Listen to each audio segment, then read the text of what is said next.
अस्सलामुअलैकुम दोस्तों, मेरा नाम है सुमेर और आप देख रहे हैं सुमेर हसन यूट्यूब चैनल। दोस्तों आज की इस वीडियो में मैं आपको जो है ये डोरबेल रिपेयर करना सिखाऊंगा। दोस्तों इसकी हम केसिंग भी चेंज करेंगे और इसके सर्किट में प्रॉब्लम देखेंगे क्या है। या तो हम इसका सर्किट को रिपेयर कर देंगे वरना हम इसका सर्किट ही तब्दील कर देंगे। तो चलिए सबसे पहले हम इसको स्टार्ट करके देखते हैं इसमें प्रॉब्लम क्या है। तो दोस्तों मैंने इसे स्टार्ट कर दिया है, आप यहाँ पे देख सकते हैं इसमें कितनी कम आवाज आ रही है।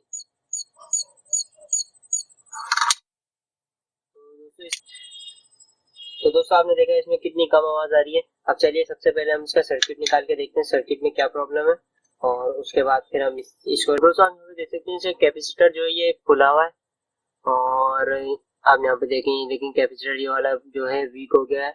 और इसके अलावा इसका ट्रांसफार्मर में भी मसला लग रहा है, ये ट्रांसफार्मर में। लेकिन अब जो है मैं इसे पहले तो इसका जो कैपेसिटर है वो चेंज करके देखता हूँ। उसका कैपेसिटर है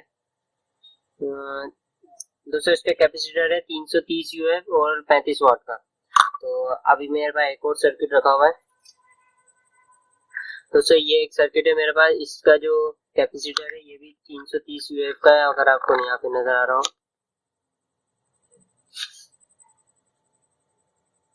दोस्तों 330 यूएफ और 35 वाट का इसका कैपेसिटर भी है। अब जो है मैं इस सर्किट में से कैपेसिटर निकाल के इसमें लगा दूंगा।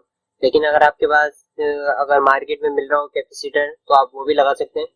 तो अगरचे अब जो है जब मैं इसका कैपेसिटर निकाल के इसमें लगा दूंगा, अगर ये सर्किट चल जाता है तो ठीक है, वरना तो हमारे पास ये एक सर्किट है मेरे पास, ये भी ओके है। ये मेरी पुरानी डोरबेल का सर्किट है। अगर आपके पास भी इस तरह कोई सर्किट रखा हो तो आप वो भी इस्तेमाल कर सकते हैं। तो पहले हम जो है इसका कैपेसिटर निकाल के इसमें लगाएंगे और चेक करेंगे। अगर ये चल जाती है सही है, वरना तो हम जो इसका सर्किट चेंज कर देंगे। तो दोस्तों मैंने जो है इसका कैपेसिटर चेंज करके देख लिया था दोस्तों, इसमें कोई फर्क नहीं लगा।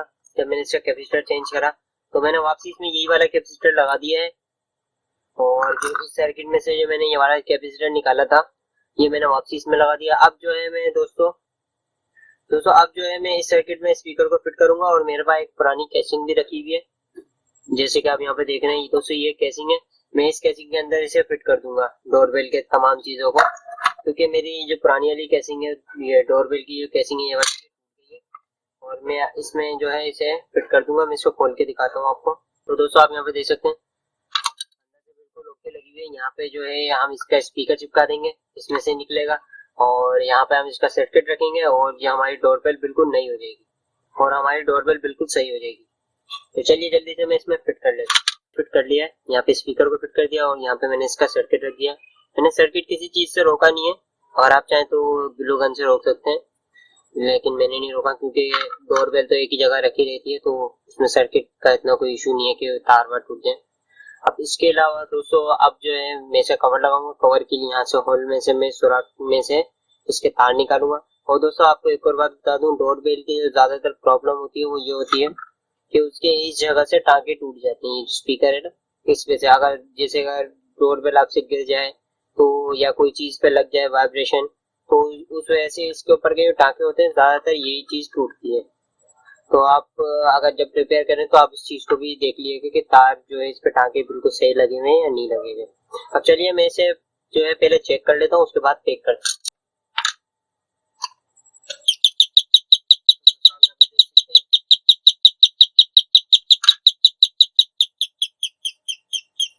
तो दोस्तों आप यहाँ पे देख सकते हैं इसकी कितनी तेज आवाज थी दोस्तों, जैसे एक नॉर्मल डोरबेल की आवाज होती है सेम वैसी आवाज हो गई है। तो दोस्तों आपने देखा इसकी कितनी तेज आवाज है। दोस्तों पिछले वाली जो हमारा सर्किट है इसमें जो मैं यानी वाली जो डोरबेल थी इसमें बिल्कुल भी आवाज नहीं थी सर्किट से, लेकिन मैंने जो वाला सर्किट लगाया तो इसकी नॉर्मल जो आवाज होती है एक डोरबेल की उतनी तेज आवाज हो गई है। तो दोस्तों अगर आपको वीडियो पसंद आई है तो वीडियो को लाइक करें, चैनल को सब्सक्राइब करें, और अगर अभी तक आपने बेल आइकन को दबाया तो बेल आइकन को भी दबा दें। अल्लाह हाफिज।